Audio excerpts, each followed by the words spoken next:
এই মামলাটা হচ্ছে একটি চাঞ্চল্যকর মামলা। একজন বয়স্ক মহিলা ছিল ভিকটিম, যার নাম জুথিকা বালা।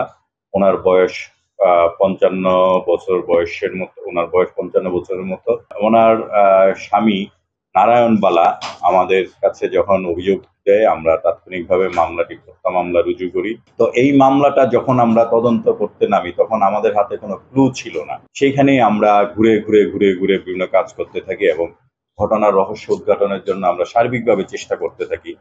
পরবর্তীতে আমাদের কাছে একসময় সন্দেহ হলো যে ভিকটিমের খুব কাছের কারো দ্বারা এই ঘটনাটি সংঘটিত হয়েছে। তো যেটা আমাদের জন্য আসলে একটু প্রবলেমেটিক ছিল। আজকে পিরোজপুর জেলার নাজিরপুর থানাধীন শ্রীরামকাটি ইউনিয়ন উত্তর জয়পুর গ্রামের 5 নম্বর ওয়ার্ডে আমরা একটা হত্যাকাণ্ডের ঘটনার রহস্য 4 ঘন্টা মামলা রুজু 4 ঘন্টার মধ্যেই উদ্ঘাটন করি। তো আমাদের কাছে প্রাথমিক অবস্থায় দুইটা বিষয়ে সন্দেহ হয়েছিল। একটা হলো ঘরে হয়তো কোনো চুরি সংঘটিত হয়েছে, কোনো আপনার পরিচিত কোনো চোর হয়তো ঘরের মধ্যে ঢুকেছিল এবং হয়তো ভিকটিম হয়তো চিনে ফেলেছে, যার কারণে তাকে এরকম নৃশংসভাবে কুপিয়েছে। কারণ যেই সময়টা ঘটনা সংঘটিত হয় ওই সময় ভিকটিম একাই তার ঘরে ছিল।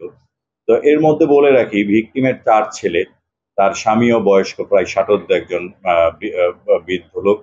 তো ভিকটিমের 2টা ছেলে ইন্ডিয়া থাকে আর 2টা ছেলে দেশে থাকে, একটা ছেলে পঙ্গু। তারা বাপ ছেলেরা মিলে চায়ের দোকান করে শ্রীরামকাঠি বাজারে। তো যেই ছেলেটা পঙ্গু মূলত দোকানে থাকে আর বড় ছেলেটা ও বাড়িতে থাকে।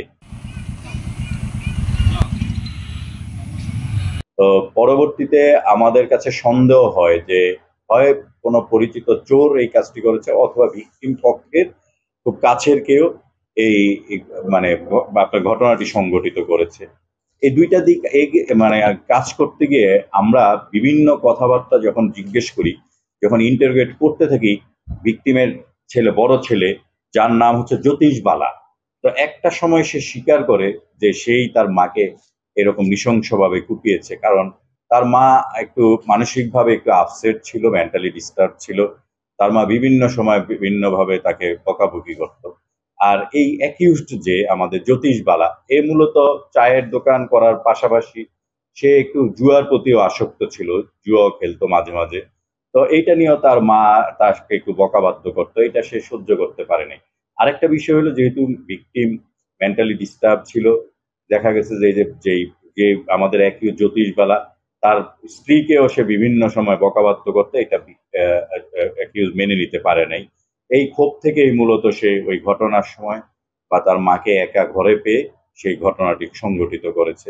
তো ঘটনার সাথে সম্পৃক্ত যেই দাটা, যে ধারালো অস্ত্র দিয়ে তার মাকে কুপিয়েছে, সেটা তার ঘরেরই একটা দা ছিল। আমরা দাটা প্রথম প্রথম অবস্থায় খুঁজতেছিলাম যে ধারালো কোনো অস্ত্র আছে কিনা ঘরের ভিতরে, রক্ত মাখা অথবা অন্য ঘরের আশপাশে। তো যেহেতু বৃষ্টি ছিল, আমরা হয়তো চিন্তা করেছি বাগান টাগানেও পেতে পারি কোনো দা, সেটা রক্ত মাখা নাও হতে পারে।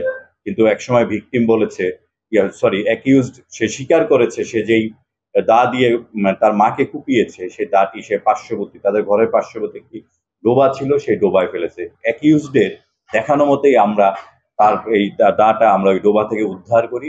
অ্যাকিউজড আমাদেরকে দেখিয়ে দিয়েছে যে কোথায় দাটি ফেলেছে, এবং সেই পানিতে নেমে আমাদের একজন আমাদের সহকারী সহযোগিতা নিয়ে দাটি সে বের করে দেয় ডোবা থেকে। যে সম্পৃক্ত যে ধারালো অস্ত্র, সেটাও আমরা আপনার উদ্ধার করতে সক্ষম হয়েছি, এবং ঘটনার সাথে প্রত্যক্ষভাবে জড়িত একজন আসামি, তাকেও আমরা গ্রেপ্তার করতে সক্ষম হয়েছে। এবং এর জন্য আমাদের সময় লেগেছে মূলত 2.5 ঘন্টা।